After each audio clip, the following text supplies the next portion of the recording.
Hello so piu le naute na dam jing ohinam tu ni hla hin thila tu sim khat ni na ngai khom kin o hitin tu ni hla thila tu sim ina seding o hi a hi le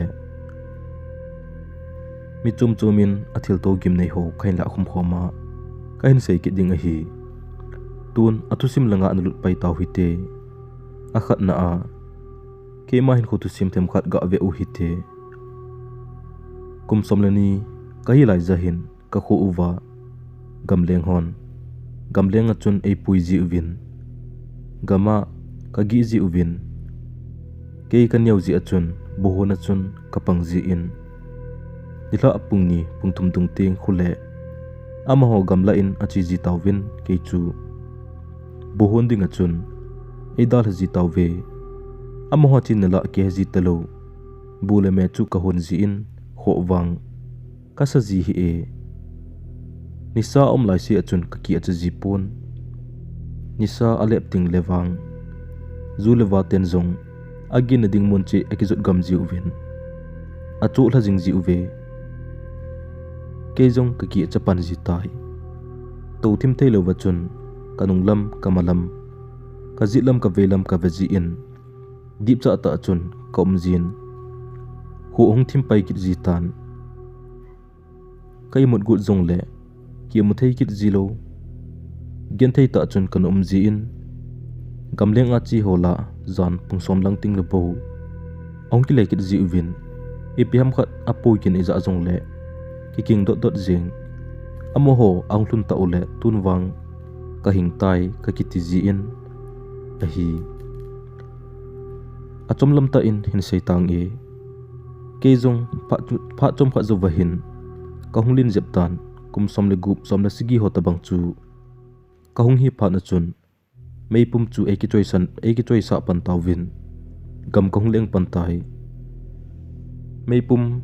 ka ki choi pha na chun ki cha jong ka heta pon gam len chu ka tha nom che che jing tan khat ve ve le ina kon chun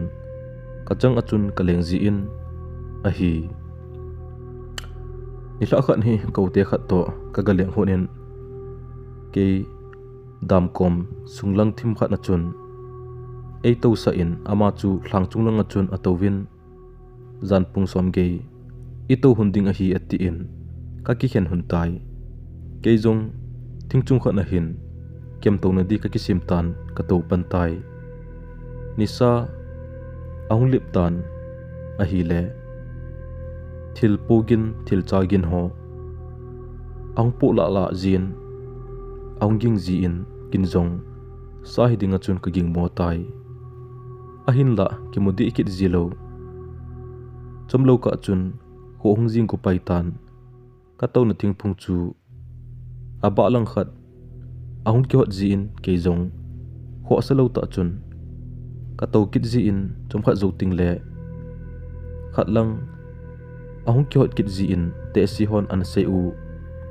sa ahung di ting le khat ve ve le mel het lo hon try ahung bol ji uve atiu chu ka het ji chun ke zong kinem thim ta chun kom tan a hin la sala hungmong mong talo zan pungket lang chi ta ke zong pungko don hin ka kumin ka upa to na lang chu ka chi phe in ka upa chun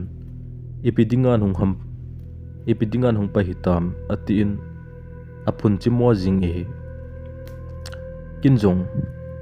sa ki changdo ponte chita te ka ti in ka thun na chun ka seil he ton se en zong ei nei pi pon ato chawai ji in ama zong azing achun achi in aga changkin in zan a hin ama chu leibu e chun a hin the ji win aman zong thingmot a lei kha ho hungkile thla ji hin te tin ho asadi ikit ji pon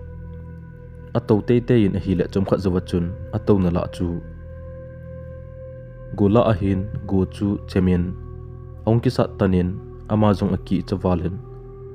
aki chomhlan ami puma chun a doile le jing in imala mungal kit lo in ahin ki zunin in lampi ho achun ahin dai phei pe tan anung ahin zui ji in mei thala chun andoi kit ji wang achun ima mo kit ji pon hampa ho chu ahin huilum kit ziin akeng ahin mai pi kit ziin amazong aki chom sang kit ziin kap chop ding agot ziin ahin la numo ase kit zi e in ong thuna chun manthei asu tapon ama chu hozong aki ho thei tapon chu pha na chun thing a phi khumuto aza zat aphat adinga abol phat wa chun ki ho pi thei ahung so do na in komite hokoma aseile ahilai vela chu ki ho kho khat so lai pi a thing aphu na thingin anazep li danin ase uvin ki ji hu vin tin ase uve gamla katha ti lai ho them khat kaga sei mai mai a hi thusim chu ki chaitan tun ani na in anachi pai pai kinu hitin ani na azong achom khat anangai kinu hite kapan agamlen na a ato ho tukum april la achun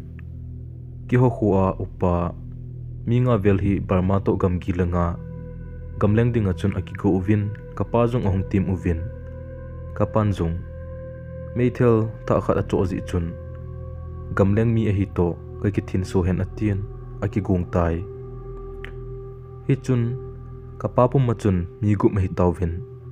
mei chang aki cho ni uvin ne le cha pon le angai chu si aki pu uvin satal dei ni achun aki pando tawve hong khai kiti kho khat zon ding achun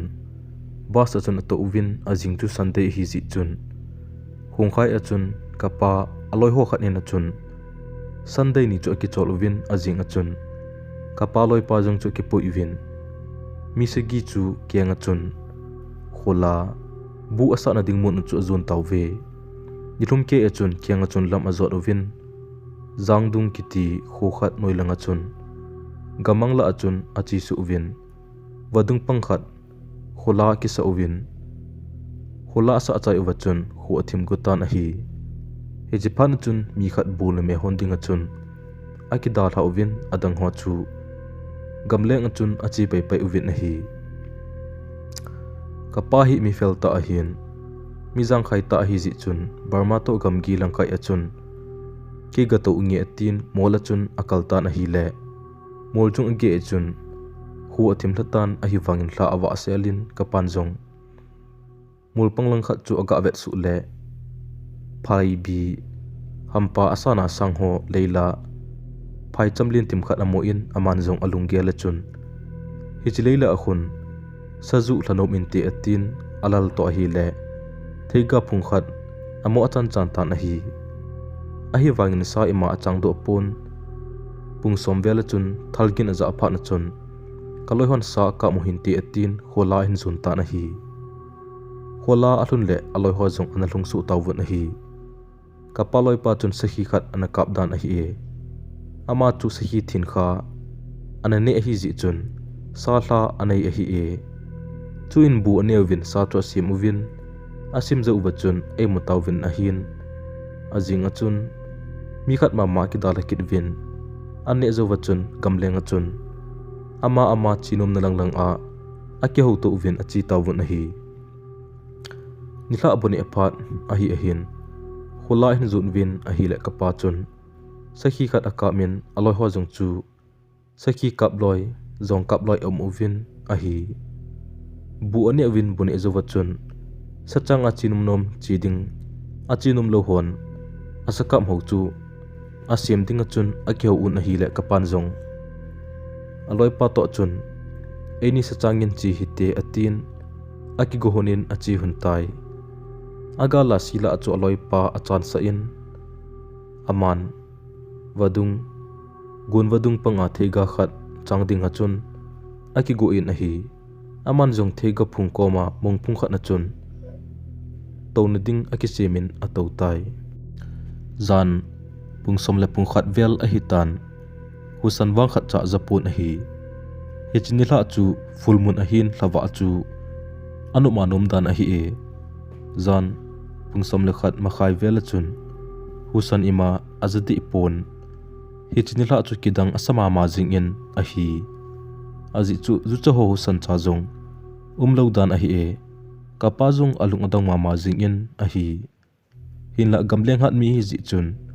thilgim nei ta ta na to zi chun kho asapun atau to le pungsom le ni vela chun wadung chu ang po the thu jingtan a hi chi wadung po the thu kin chu ahlang achun aki thong jingin a hi kapan zong ibibip siu hamtin thingba lin ta khana chun alem phain agavet su le voka den noilang wadung lilai achun zomi ati ho khu tuila achun aki je po la la jingin a hi agim nei dan chu hitabang an sading zong kato khanai poi atin hi chuin aman zong hichji apa hi ve to ong husan athip hele ka ti le atin khola hin zon tan hi khola ga thun le aloi pa zong chu analung tan aloi hon ipi hiza nang to nalang hiloham ati pi ule kapan zong meilum moi to chun atan chin chu sei pi na hi om dan chu thlawa noi a chu anakisil dan a hi sahim pa chu thusim akichai tai thusim hi ngai no mole lungsit te in neina selfie chi ki devin kain tim su ke ke ve